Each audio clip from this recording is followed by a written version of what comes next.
You know how it is. We spend hours swiping and scrolling looking for that perfect profile. The great job, the fit body, the smiling pictures.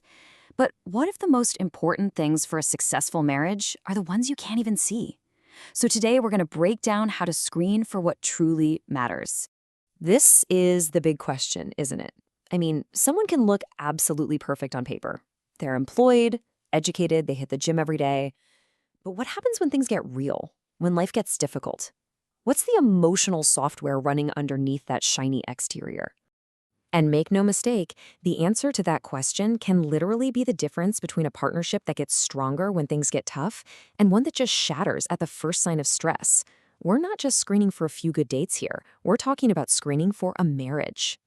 To really get this, you need to think about stability like an iceberg, right? There's the part you can see, the tip sticking out of the water, but then there's that massive hidden foundation underneath that actually keeps the whole thing from flipping over. And this slide just breaks it down perfectly. Over on the left, you've got life stability. That's the surface stuff. Employed, exercises, doesn't smoke. That stuff's pretty easy to spot on a profile. But on the right, that's the relational stability, the hidden core. How do they handle a fight? Are they emotionally independent? Can they actually manage their own feelings? That's the stuff that predicts whether a marriage will succeed, and it is almost completely invisible on a dating profile. So let's dive into the first major clue about that hidden core, a person's conflict style. Seriously, how someone reacts when they're hurt or angry or feel disrespected, it's one of the single biggest predictors of long-term distress in a relationship. We see answers like this in profiles all the time. Now, on the surface, you might think, okay, he's just setting a boundary. But that's not what this is. This isn't about communicating or trying to fix a problem. This is a threat of abandonment. It's basically saying, if my feelings get hurt, my first move is to punish you by walking away. And it can escalate from there. This example is even more deliberate, more calculated. It's not just about leaving the relationship later, it's about punitive abandonment right there in the moment. The goal isn't to solve a problem, it's to inflict a consequence, to control the situation by leaving the other person stranded, both emotionally and, well, physically. And this brings us to the ultimate deal breaker. Any mention of physical violence, even if they try to frame it as a joke or some kind of hypothetical, is an immediate, non-negotiable stop sign. The source material is crystal clear on this. This is not a red flag, it's a brick wall. The conversation ends right here. Full stop.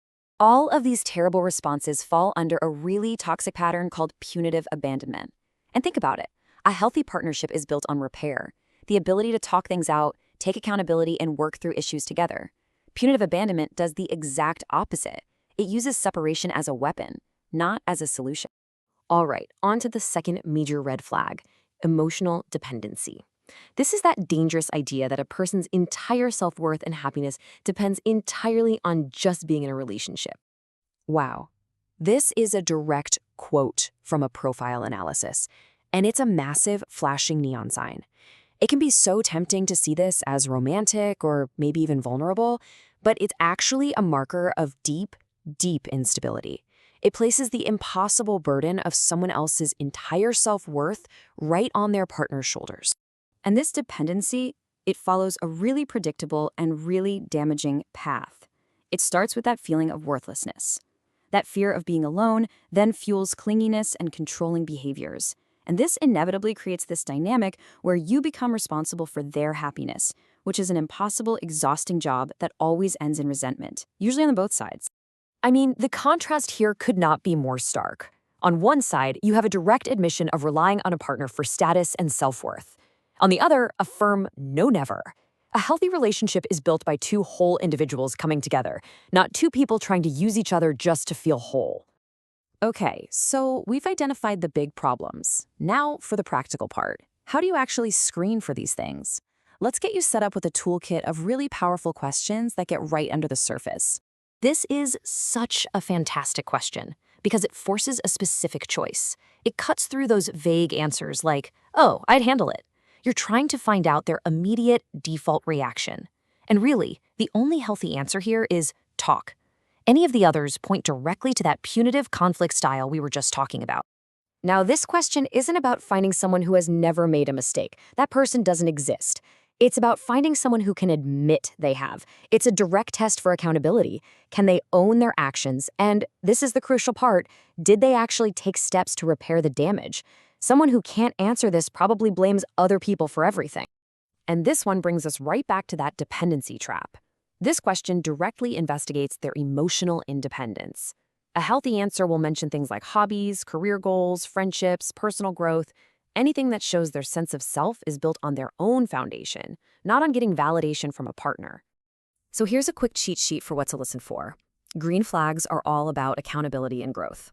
You'll hear phrases like, that was immature of me, or I'm working on that. Red flags, on the other hand, are just full of blame and entitlement.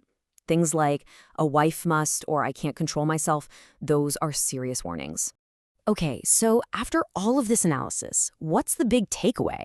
What's the ultimate goal of marriage screening anyway? And this is the most crucial point of all.